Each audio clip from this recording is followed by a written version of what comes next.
Terminé. Merci aux survivants et survivantes, ceux et celles d'entre vous qui êtes ici pour la dernière séance.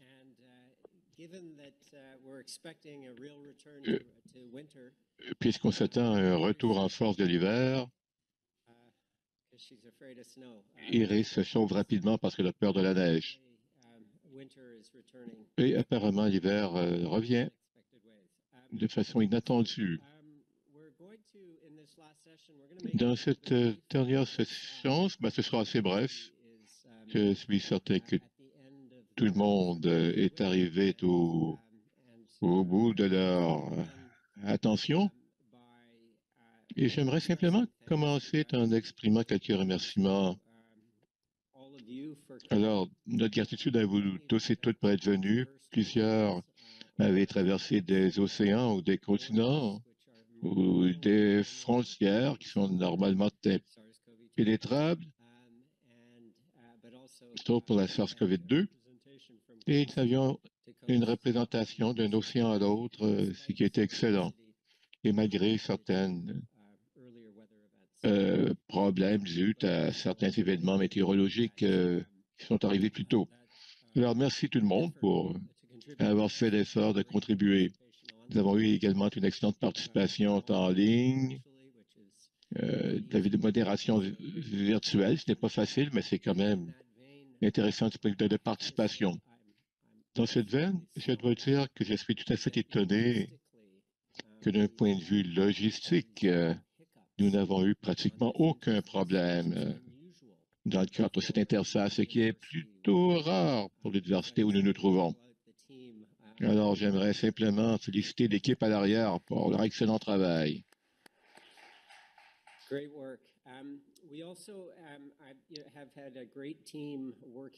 Nous avons également une excellente équipe qui a travaillé à préparer la réunion. J'aimerais les reconnaître avant d'oublier, et je tends à oublier ces choses.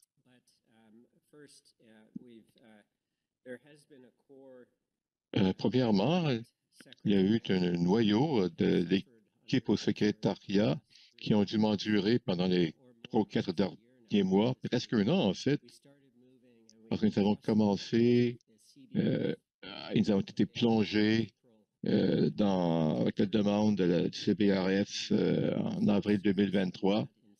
On a émergé en septembre 2023, ayant eu l'été le plus intéressant de notre vie. Plusieurs d'entre vous avaient fait ce cheminement avec nous et merci pour votre patience. Mais le noyau comprenait Varun Arfendi, Vanessa Corley, Sarah Proman et aussi Petiva, Prava ont vraiment joué un rôle tout à fait crucial pour que le réseau puisse continuer à avancer.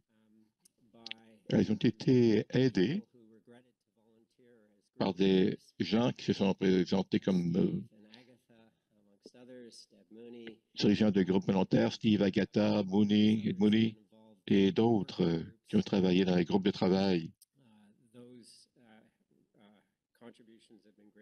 Et leur contribution a été grandement appréciée. En tout particulier, pour cette rencontre, il y a eu énormément de travail là-dessus et j'ai été heureusement épargné par tout ce travail. Et ce qui m'étonne, c'est que les choses étaient si bien. Alors, Petiva, un gros merci pour vous assurer. Varun aussi, vos efforts sont grandement appréciés.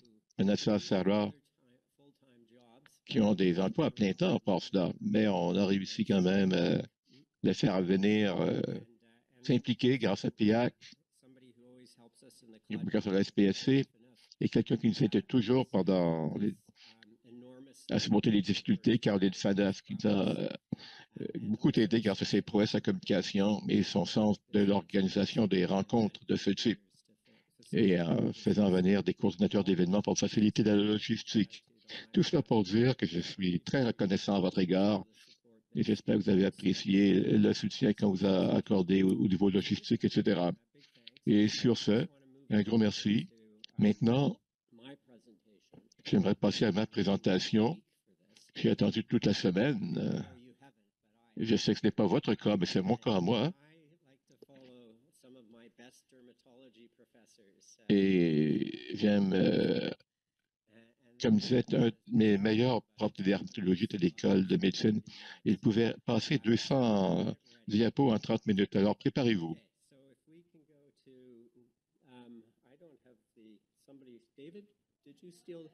David, avez-vous volé ma présentation? Je connais vos tendances de kleptomane. Voici ce qu'on a commencé à faire vendredi. Est-ce qu'il est possible d'enrichir la valeur prospective à travers de réseaux? Voici certaines des fonctions qui se sont avérées vraies au cours de la réunion. L'épidémiologie descriptive par rapport aux risques émergents, la façon de contrer ces risques grâce à la vaccination. Ça, c'est une partie tout à fait essentielle de ce qu'on peut faire avec la sérosurveillance. Ceci est tout à fait crucial dans le cas de la préparation aux pandémies. Nous avons un panel là-dessus aujourd'hui qui indiquait toutes les façons où la séroprévalence était un élément essentiel d'une surveillance plus large dans le contexte des pandémies. Nous avons également entendu comment la sérosurveillance et la séroépidémiologie et les sangs résiduels constituent une ressource extrêmement précieuse pour la recherche et le développement de la diagnostic des vaccins et des thérapies. Il faut comprendre leur valeur instrumentale et il faut accélérer ces développements. Ce sera très important pour que le réseau remplisse ses fonctions à l'avenir. Et ils permettent aussi beaucoup de choses ici, l'échelonnage, la rapidité, les normes, les compétences, la synthèse et l'efficacité des coûts grâce à la collaboration avec des partenaires nationaux et internationaux. Il y a toute une série de mesures du rendement qui permettent à un réseau de faire des choses plus efficacement que n'importe quel partenaire individuel. Et on en a discuté regardant différentes dimensions du problème. Et ceci sera très important pour respecter le principe de John Campbell de la valeur pour son argent. Alors, on avait ces objectifs et je dois dire que personnellement, dans le cas du premier objectif, nous avons entendu des présentations tout à fait captivantes. Je n'avais aucune idée, et ça c'est peut-être dû à mon ignorance, que la Norvège faisait de la sérosurveillance depuis le milieu des années 70. Alors, vraiment, quelle expérience précieuse. C'est rare qu'on a 40 ans de mémoire institutionnelle. Et puis on nous a montré comment les données longitudinales sur de la sérosurveillance dans leur pays est extrêmement importante pour comprendre l'influenza, mais pas seulement l'influenza, mais également tout le travail qu'on peut faire avec les sangs résiduels. Il y a des grands apprentissages à en tirer. Je n'irai jamais plus en Hollande le reste de ma vie. Et je ne prendrai jamais plus de produits associés au liège. Mais bon, nous avons eu également des aperçus très intéressants là aussi. Michael, qui n'est pas avec nous pour l'instant, semble être 6 années-lumière d'avance par rapport au reste du monde quant à ce qu'on peut faire avec les données de sérosurveillance. Mon expérience d'une vieille homme qui regarde derrière lui maintenant, c'est que ce genre de personnes sont des années-lumière en avant de nous dans leurs pensées, mais ils sont de 5 à 10 ans par rapport aux résultats concrets que nous espérons voir. On tend toujours à sous-estimer le taux de changement. Eh bien, je laisse pas vous dire qu'on accélère, nous ne faisons pas du surplace. Et tout l'enthousiasme et le pessimisme que je ressens, c'est que nous évoluons vers une situation où nous pouvons établir une carte génomique des individus qui pourra caractériser nos fonctions immunitaires face à plusieurs pathogènes et dans le temps. Et ceci va ouvrir une nouvelle ère de compréhension et de gestion des possibilités de généraliser l'immunité. Bon, on a eu un avant-goût. Mais aussi pour notre deuxième objectif, avec sa concentration sur la journée, lors de la première journée et aujourd'hui, je crois qu'on a eu des aperçus. extrêmement intéressant sur les défis et les possibilités qui s'ouvrent au réseau. Je voulais simplement dire que c'était des choses qui ont été découvertes par l'ordre du jour, les derniers jours, et je vais les mentionner chacun individuellement, en détail. J'ai accordé une demi-heure pour chacun de ces points-là. On devrait sortir d'ici vers minuit. Bon, quelques leçons d'ordre général.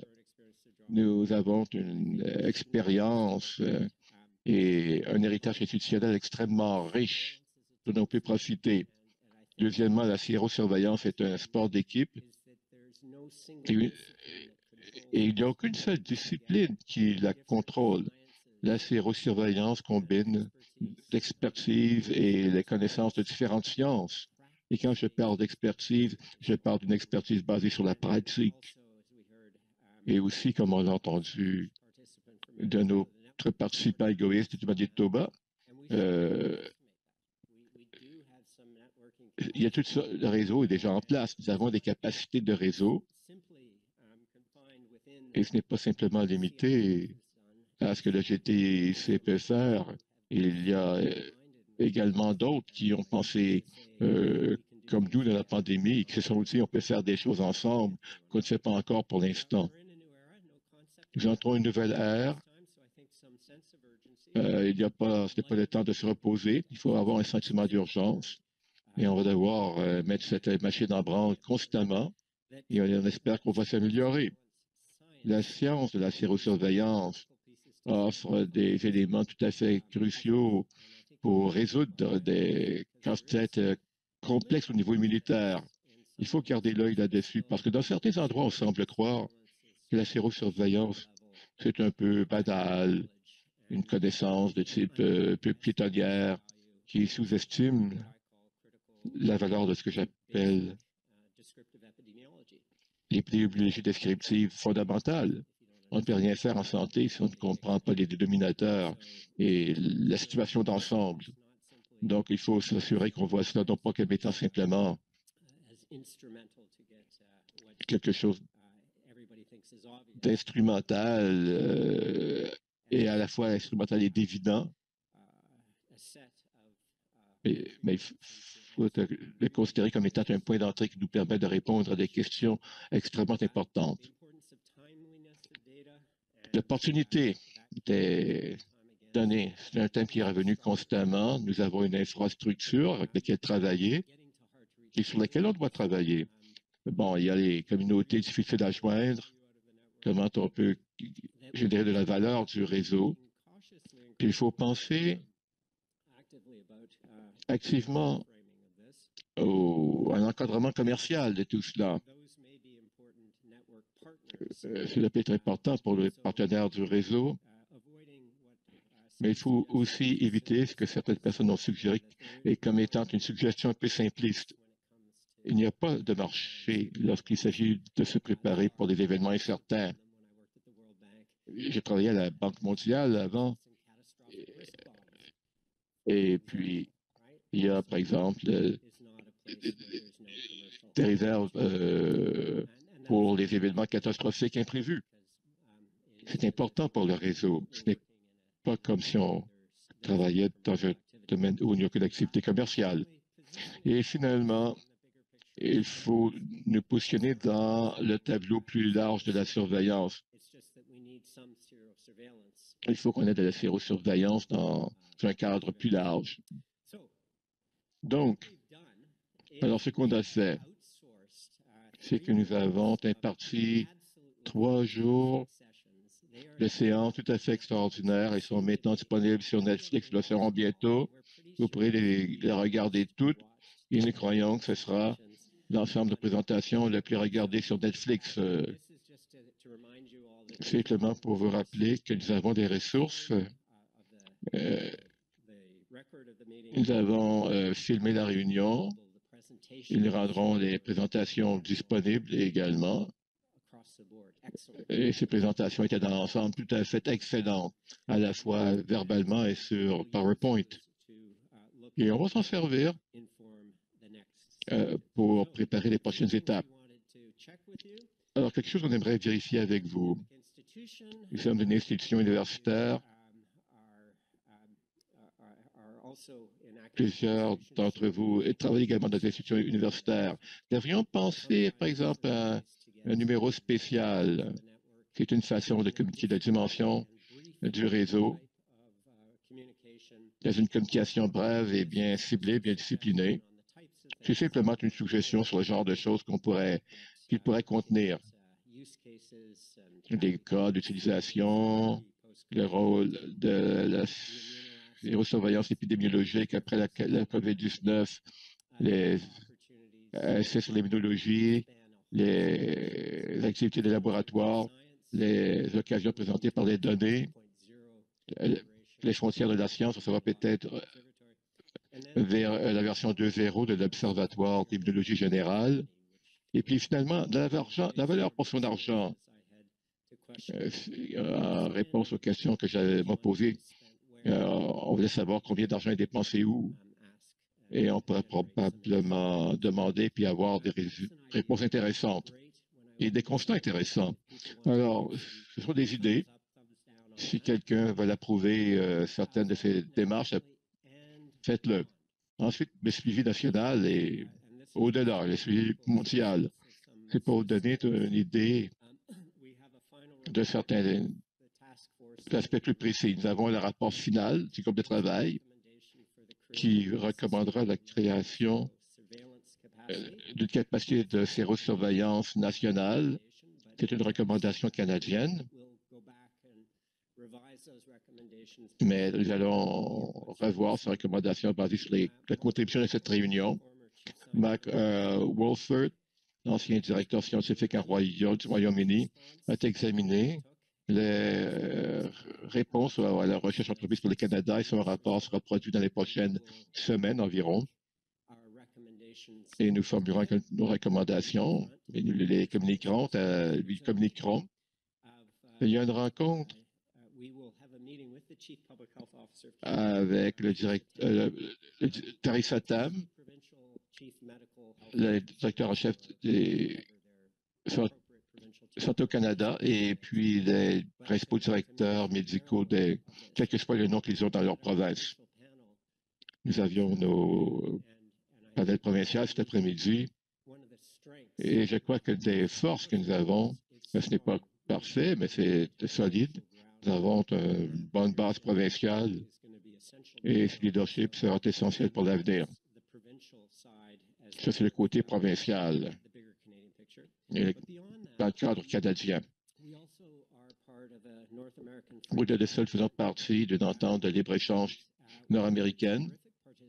Nous avons une participation tout à fait formidable d'au moins 3 pôles présents chez nos voisins du Sud, notre plus gros partenaire commercial. Il y a la plus grande circulation transfrontalière entre le Canada et les États-Unis. Et pour nous, le travail qui a été fait par le NIAID, le Frederick Lab avec Seronet, le CDC,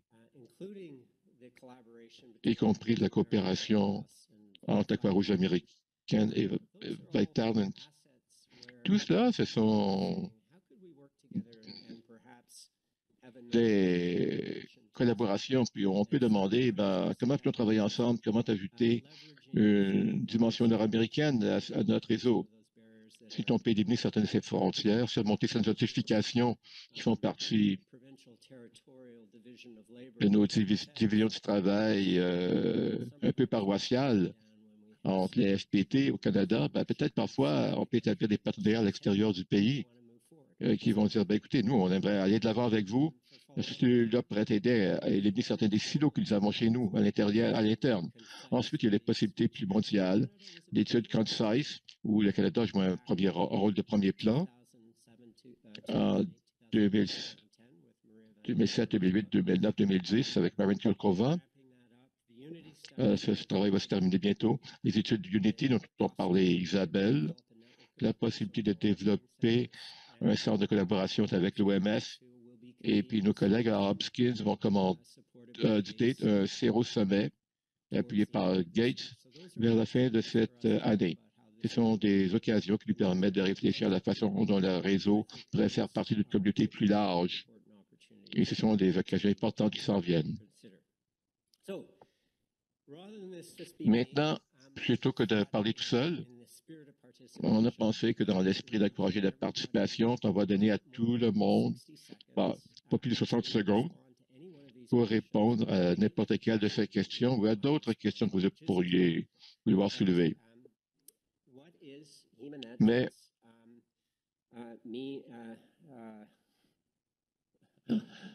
minimum viable product, MVP. Alors, quel est le produit vital minimum de Emonet? On a vu l'expérience de Zero Tracker qui a été lancé après 3 semaines après l'idée originale, lancée en avril-mai 2023. Quelles sont les premières choses qu'il faudrait faire qui nous permettraient de définir le réseau,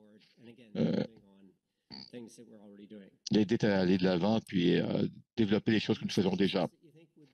Les cas d'utilisation qui pourraient être utiles, ce n'est pas qu'on n'y réfléchit pas, mais vous voudriez peut-être les répéter, ou vous avez peut-être découvert de nouvelles choses. Les partenariats dont il faudrait profiter, les gains à court terme, puis la vision à long terme. Je vais maintenant vous laisser intervenir. J'avais accepté des mains levées, mais donnez vos réponses brièvement. Ne faites pas de discours.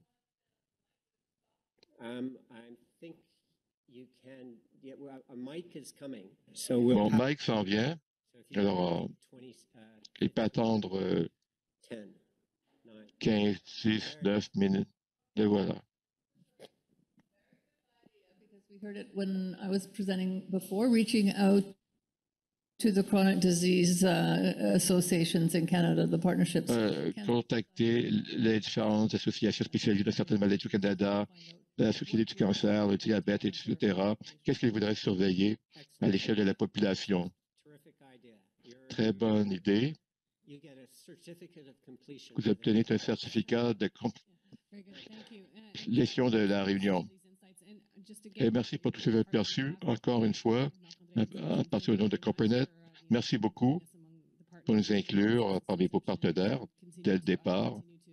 Et je vais continuer à faire la promotion de notre relation. Quiconque vers lequel on se tourne pour obtenir de l'argent. Mais on veut continuer à travailler en partenariat et en complémentarité avec vous, parce qu'on peut se développer ensemble. Eh bien, j'aimerais bien maintenir les lignes de communication ouvertes. Nous avons désespérément besoin d'avocats dans notre groupe. Si on ne peut pas les battre, au moins qu'ils se joignent à nous. Je suis très encouragé par les possibilités de collaboration et de profiter de ce que nous avons construit. Nous avons connu une extraordinaire productivité au cours de ces derniers jours.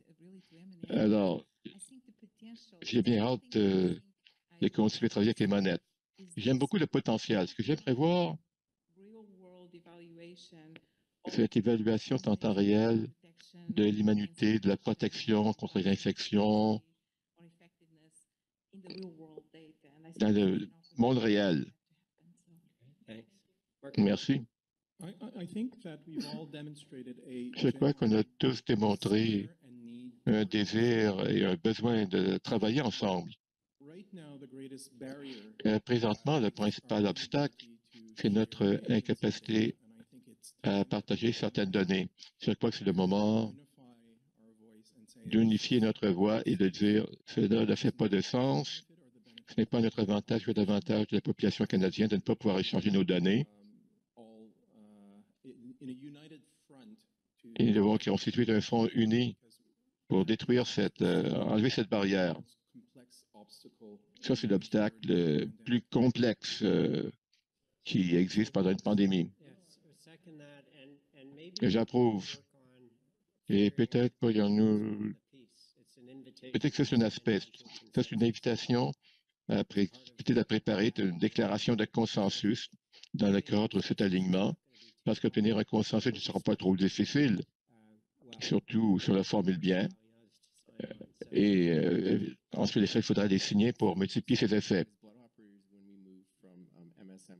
Lorsqu'on part des critères MSM aux critères basés sur le risque sexuel, nous avons convoqué une réunion, nous avons échangé des opinions avec des gens partout dans le monde.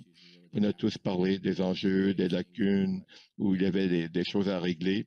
Et puis on l'a publié. On l'a publié dans Box, une des revues de la société. Parce que nous étions avec Pilpin à un moment donné, les gens nous ont demandé pourquoi utiliser Point of Care Test, tests au point de soins. Et nous avons rédigé un article là-dessus qu'on a publié. On peut prendre cette réunion, ce qu'on en a appris, et mettre de l'avant une position, une déclaration du groupe, disant que voici ce qu'on a fait, voici ce qu'on croit qu'il faut faire, et voici comment on doit se positionner. Et ensuite, on pourra vous plantez votre drapeau dans le sol et vous commencez à produire des documentations, des livres blancs, des documents de position sur des cas potentiels, la façon de traiter de la variabilité dans le cadre des différents essais, etc. Puis on les publicise. Sheila, j'aimerais reprendre ce que Steve a dit. Souvent, on trouve que lorsque c'est difficile de faire des choses bien concrètes, on peut se livrer à un certain exercice, l'équivalent de la modélisation en quelque sorte.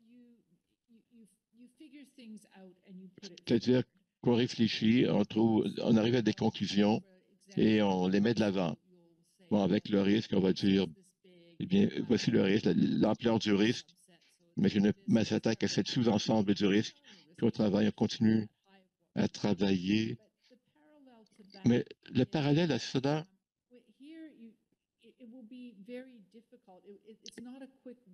c'est ça difficile. Ce n'est pas facile de faire tester des échantillons à plusieurs endroits au Canada dans le cadre d'un effort de surveillance nationale. Mais ce qu'on pourrait faire, c'est de présenter des exemples du travail qui est présentement fait, les choses qu'on a apprises aujourd'hui, et mettre au défi les gens d'expliquer comment certaines quantités de données auraient pu être combinées ensemble. Je crois qu'il existe des possibilités là. Ce n'est pas encore compris ou déterminé exactement comment ça pourrait fonctionner. Mais il faut quand même entrevoir les possibilités. Oui, merci. Derek, up here in front. Oh, sorry, my blind spot. Not this time. I was just looking at the, which use cases are the most powerful. Bon, quels cas d'usage sont les plus convaincants? Et je me suis dit, eh bien, peut-être que la question n'est pas exactement quel est le plus puissant, mais quel est... Enfin, parfois le plus puissant, c'est quelque chose qui est le plus simple. Ce qui est convaincant pour le développement du réseau, ce serait le public, le grand public, le public profane. On n'a pas parlé beaucoup à cette réunion. Comment communiquer à la population générale ce qui se passe? Et c'est un réseau complexe ici. Mais comment l'expliquer de façon bien simple, qu'un grand public peut comprendre et où il peut percevoir une valeur? Ça, c'est le public qui vote. Et parfois, ça peut être difficile de changer la position des politiciens et des bureaucrates. Mais l'opinion publique, c'est une chose bien forte, bien influente, puis on doit y penser. Moi, je voudrais en fait faire du pouce sur cette idée. Quand j'étais donc à notre réunion sur le COVID au mois de mai, Kelly Grant du Globe and Mail était modératrice d'un panel. Et je lui disais, eh bien, je pense qu'on devrait penser à la surveillance et le prélèvement de sang de la même façon qu'on peut voir les eaux usées. Elle a parlé à beaucoup de gens à ce sujet pour qu'on change de notre façon de penser. On a une grande ressource, une ressource énorme qu'on ne considère pas et qui est mis aux déchets. Alors, c'est peut-être notre point d'entrée. Vous avez une très bonne idée là. Manassa, je voulais dire que cette expérience a été incroyable. C'est toute une opportunité d'apprentissage pour moi. Pouvoir entretenir ces conversations un à un entre nous pour nous réseauter, pour que nous puissions faire avancer nos discussions est vraiment merveilleux.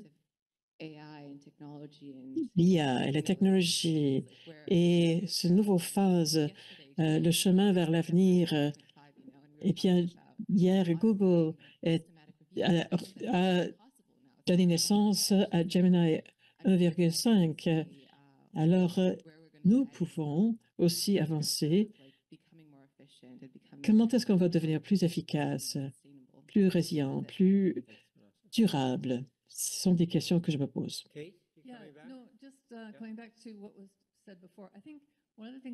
Pour revenir à ce qu'on disait auparavant, lorsque on est de nouveau chez nous, parmi nos familles, on pourrait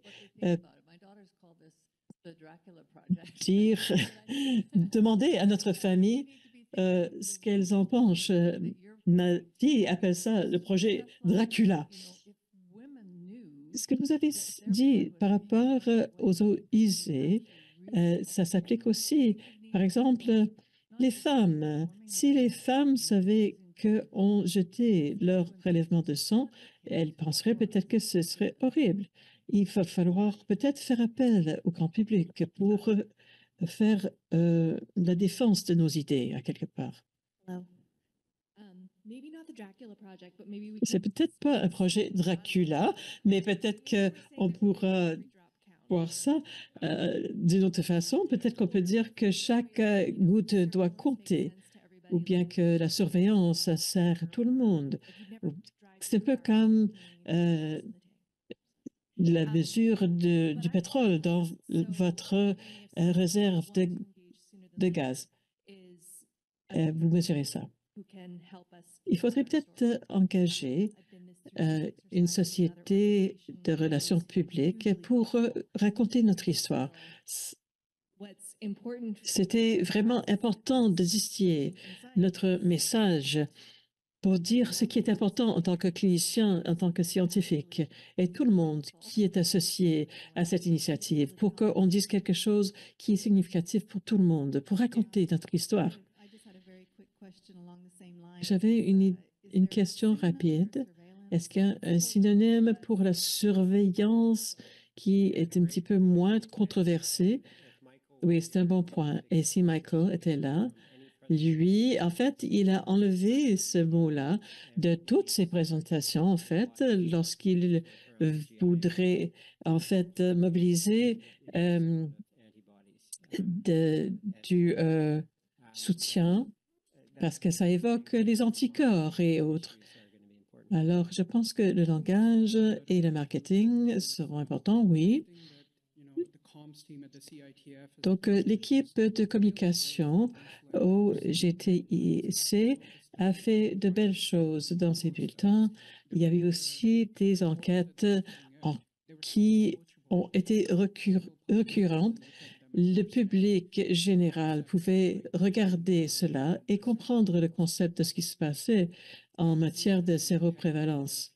Ça a besoin d'être une partie intégrante de Emanet, même au niveau CBRF. Il doit y avoir donc une communication régulière pour que le public général puisse voir ce qui se passe dans différentes provinces, pour qu'on puisse communiquer, par exemple, les maladies émergentes et d'autres.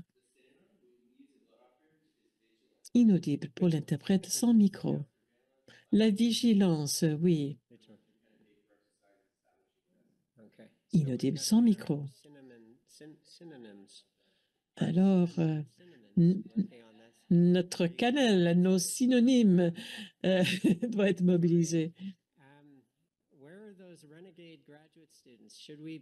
Où sont ces finissants, ces diplômés rebelles? Est-ce qu'on devrait faire un appel à la deuxième génération de finissants rebelles inaudibles, sans micro.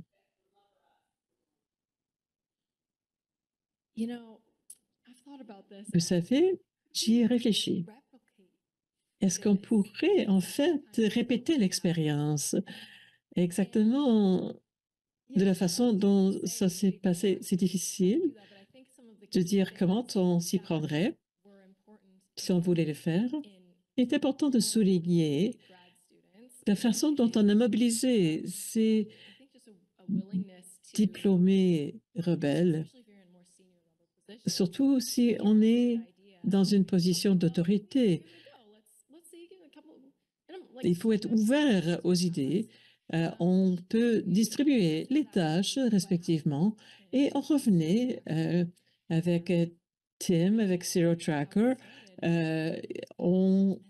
C'est comme ça que ça a commencé. Tous les mois, on faisait des mises à point. Il y a de très beaux programmes à travers le pays où des étudiants ont de l'expertise à mettre à contribution pour essayer quelque chose de nouveau, qui ont des idées qui foisonnent. Comment extraire cette richesse? Comment faire en sorte que cette ouverture soit disponible plus largement? Je pense que c'est très important.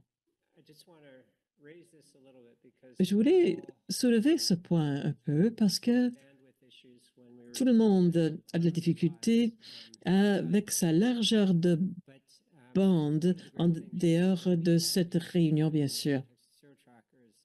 Dans le contexte de Zero Tracker, les étudiants diplômés étaient en confinement pendant la COVID et pendant les pandémies.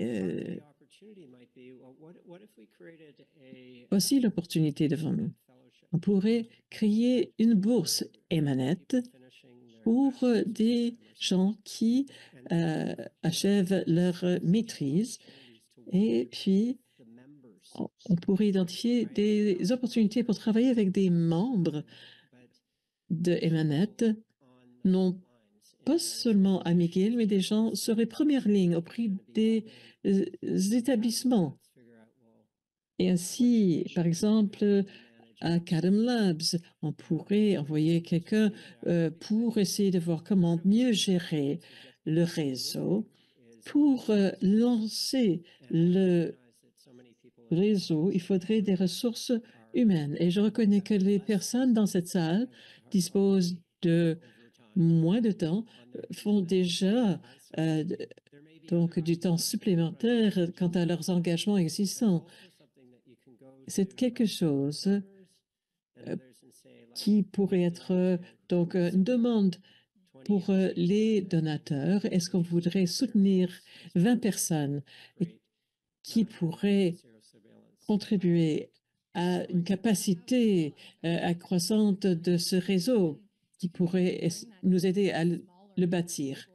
En fait, on pourrait dimensionner ça et tenir un événement où il y a, par exemple, des ingénieurs qui disposent de 3 jours pour lancer quelque chose. Le défi, ce serait de dire, eh bien, vous avez 3 jours pour, dans votre incubateur, présenter des idées originales et les encadrer le plus possible en 3 jours. Une bourse serait formidable, mais on pourrait aussi tenir des événements comme ça, comme je viens de mentionner.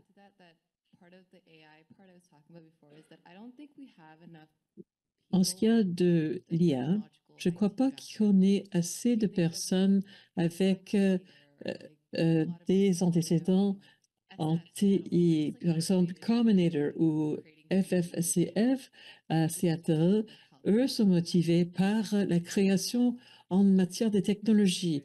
Il va falloir découvrir comment on peut, en fait, aller chercher ces ressources-là. Jen. Il y a 2 choses qui viennent à l'esprit lorsque j'écoute la discussion.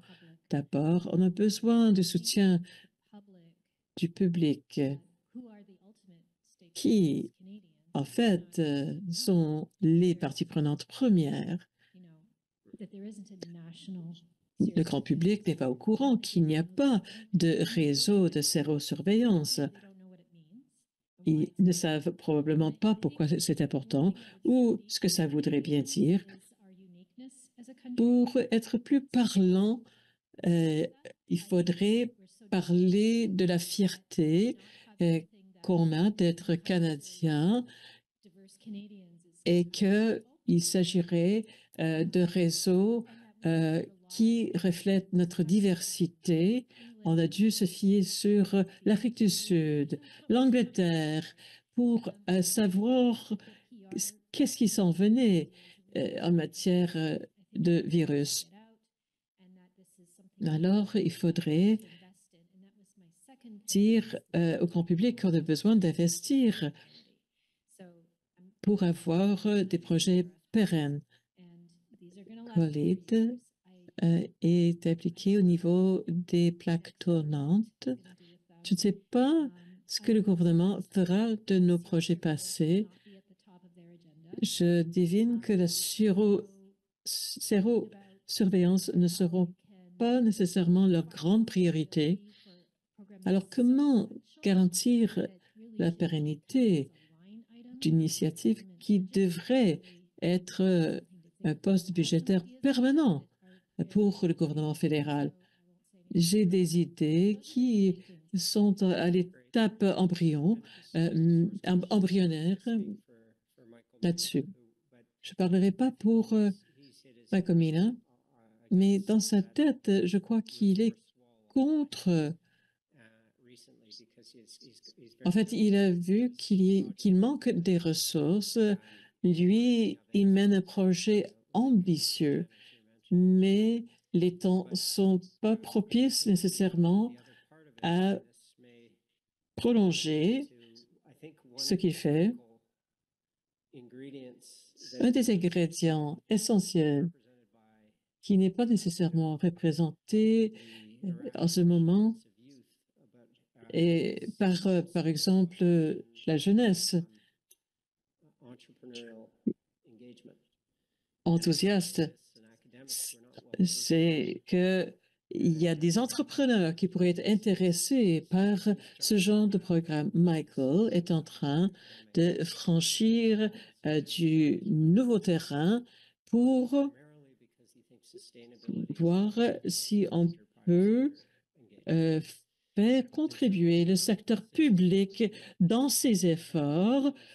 Je ne suggère pas qu'on vende nos âmes au secteur privé, mais il faudrait ouvrir les yeux.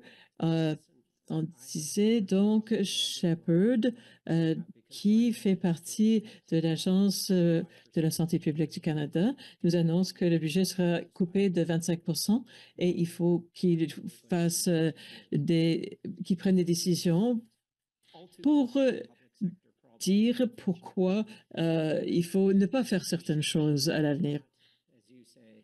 Alors, quand vous dites on ne devrait pas se fermer les yeux sur cette réalité, il y a donc un changement au niveau du gouvernement fédéral. Très probablement, dans les prochains 18 mois, on va trouver une approche très différente et une autre sorte de sympathie envers le financement de la santé publique qui va rendre nos fonctions plus difficiles. Alors, il faut être plus intrépide dans nos réflexions sur notre façon d'assurer nos fonctions pour renforcer, je crois, et encourager. J'ai entendu de par des commentaires qu'on veut des gens qui vont solutionner les problèmes et réfléchir à ce qu'on doit faire, même si les enjeux bureaucratiques nous font obstacle. Normalement, on a de bons exemples. On peut naviguer et négocier des pistes à suivre où on peut être fonctionnel. En dépit d'une adversité évidente. Just adding back to what you just said. Je voudrais ajouter à ce que vous avez dit. I still think Je pense encore que le gouvernement pourrait être une bonne source et que faire des relations publiques fait partie de cela. Moi, je ne lâcherai pas prise là-dessus. Je pense que le gouvernement voudrait voir ce que j'ai dit et moi, je suis loin de la source. Et je pense que ça m'est venu à l'idée qu'il voudrait voir plus de partage de données à travers les domaines de compétences. C'était vraiment clair lors de notre initiative Covernet qui ne veulent plus voir de données en silo et que eux pensent que la science fondée sur les missions leur est vraiment une bonne idée pour eux. Alors, si on se concentre sur notre mission, comment est-ce qu'on peut mieux servir les Canadiens en tant que scientifiques? C'est là que je pense qu'on ne doit pas lâcher prise. Je sais qu'il y a beaucoup de choses en jeu, mais il faut y réfléchir. Non, on ne va pas, non. Sheila. Ce sont les synergies qui comptent. Il faut toujours imbriquer la surveillance là où il y a du financement en continu. Il y a plusieurs d'entre nous qui recevront un financement constant. Les labos provinciaux vont toujours être de la partie. Il y a des façons de réfléchir à ce qu'on fait, ce qu'on entreprend. Est-ce que je peux en prendre un peu plus de façon coordonnée pour aller de l'avant? Ça ne prend pas toujours énormément d'argent. Si on dit au gouvernement, on a besoin d'argent, eh bien, tout le monde le dit et c'est très difficile de le justifier. Mais si on démontre comment on peut se servir des synergies avec d'autres groupes pour travailler ensemble, eh bien là, ça prouve que peut-être un peu plus d'argent pourrait renforcer ces efforts pour nous rendre plus forts. Donc, est-ce que quelqu'un d'autre voudrait prendre le micro? Non, je pense que notre conférence tire à sa fin. Ce fut excellent. Merci pour vos commentaires. Si vous êtes comme moi, parfois, c'est lorsque vous sortez que vous avez vos grands éclairs. Alors, ne soyez pas timide, partagez vos bonnes idées par courriel. Il s'agissait de 3 journées formidables. Il y a beaucoup de faire dans le suivi de nos efforts. Il s'agit donc d'un grand réseau, c'est un grand privilège d'en faire partie, enfin des leaders qui investissent de leur temps et de l'énergie pour créer quelque chose qui a énormément de valeur pour la santé publique. Et je pense qu'on peut s'en rendre compte de plus en plus à l'avenir. Merci beaucoup.